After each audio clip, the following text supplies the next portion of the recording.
کہ جب ایسے عظیم مولا کے ہم بندے ہیں نا تو پھر چھوٹے چھوٹے معاملات میں گھبرایا نہ کریں.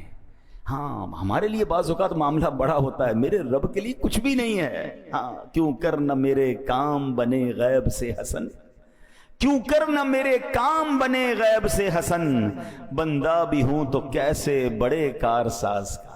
اس عظیم مولا کا بندہ ہو کر پھر ہم گھبراتے ہیں، پھر ہم ٹینشن میں آ جاتے ہیں، پھر ہم دنیا والوں کے چکر لگاتے ہیں. زندگی کا ایک اصول بنا لیں، اپنے کام سپرد کریں اپنے رب کے. پرابلم میں آ گئے کہ اللہ مالک ہے، وہ اللہ ہے ہی، جب مالک ہی وہی ہے، کریم بھی وہی ہے، خالق وہی ہے، اس پوری کائنات کو چلا رہا ہے، تو میرے پرابلمز اس کے لیے کچھ بھی نہیں ہیں. بس پرابلم یہ کہ میرا اس سے کنیکشن لوز ہو جاتا ہے، میرا رابطہ کم ہو جاتا ہے، میرا بھروسہ ہل جاتا ہے، یقین شیک ہو جاتا ہے.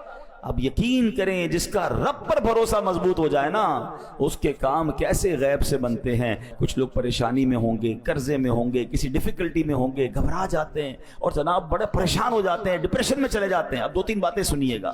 جو اللہ پر بھروسہ رکھتے ہیں نا، اللہ سے مدد مانگتے ہیں، دیکھو ان کے کام کیسے بنتے ہیں. خادم رسول حضرت انس بن مالک رضی اللہ تعالیٰ فرماتے ہیں، نبی پاک علیہ السلام نے فرمایا ایک صحابی بہت متقی اور پرہیزگار تھے، تجارت کیا کرتے تھے، ایک ملک سے دوسرے ملک مال لے جاتے تھے، دوسرے ملک سے مال لے کر آتے تھے. دوران تجارت سفر پر روانہ ہوئے تو ایک جنگل سے جانا گزر ہوا، تو ایک شخص آیا، اس نے جنگی لباس پہنا ہوا تھا، ہاتھ میں تلوار تھی، اور آپ کا سارا سامان لے لیا تجارت کا اور کہا قتل ہونے کے لیے تیار ہو جاؤ. یہ سن کر صحابی نے کہا کہ مال تم نے لے لیا ہے، سارا مال لے لو، مجھے قتل کیوں کر رہے ہو، مجھے جانے دو.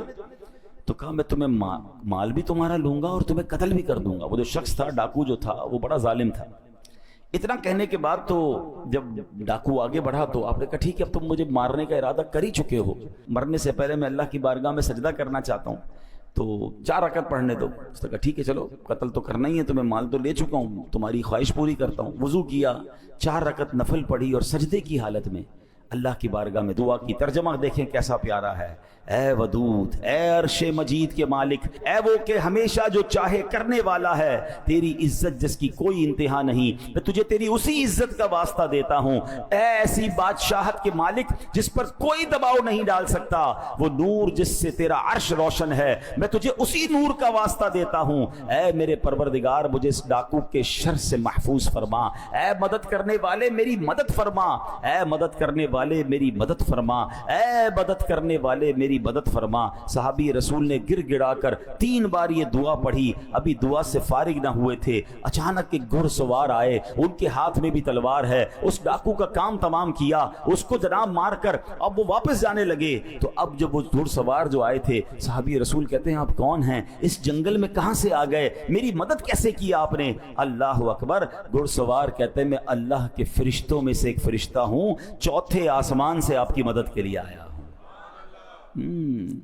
ہمیں لگتا ہے کہ کون مدد کرے گا، میں تو پھنس گیا، مجھے تو گھیر لیا گیا، مجھے تو دبا دیا گیا، دیوار سے لگا دیا گیا ہے، قرضہ میرا بڑھ گیا ہے، سارے لوگ میرے پیچھے پڑ گئے، میں کیسے نکلوں گا؟ ہم کیوں بھول جاتے ہیں؟ کیوں کر نہ میرے کام بنے غیب سے حسن، بندہ بھی ہوں تو کیسے بڑے کارساز کا. پہلے یہ مانو تو صحیح میں اللہ کا بندہ ہوں، یہ ساری دنیا میرے خلاف ہو جائے، اگر رب کی مدد میرے ساتھ ہے تو کوئی کسی کا کچھ بگاڑ نہیں سکتا ہے. وَتُعِزُّ مَن تَشَاءُ وَتُذِلُّ مَن تَشَاءُ. ہمارا پرابلم یہ ہے ہم سب کے پاس جاتے ہیں، ہم رب کے پاس نہیں جاتے. اچھا یہ جو دعا ہے، حضرت انس بن مالک فرماتے ہیں جو شخص وضو کرے 4 رکعت پڑھ کر انہی کلمات کے ذریعے دعا کرے جن کلمات سے اس صحابی نے دعا کی، تو وہ دعا بھی قبول ہو جاتی ہے.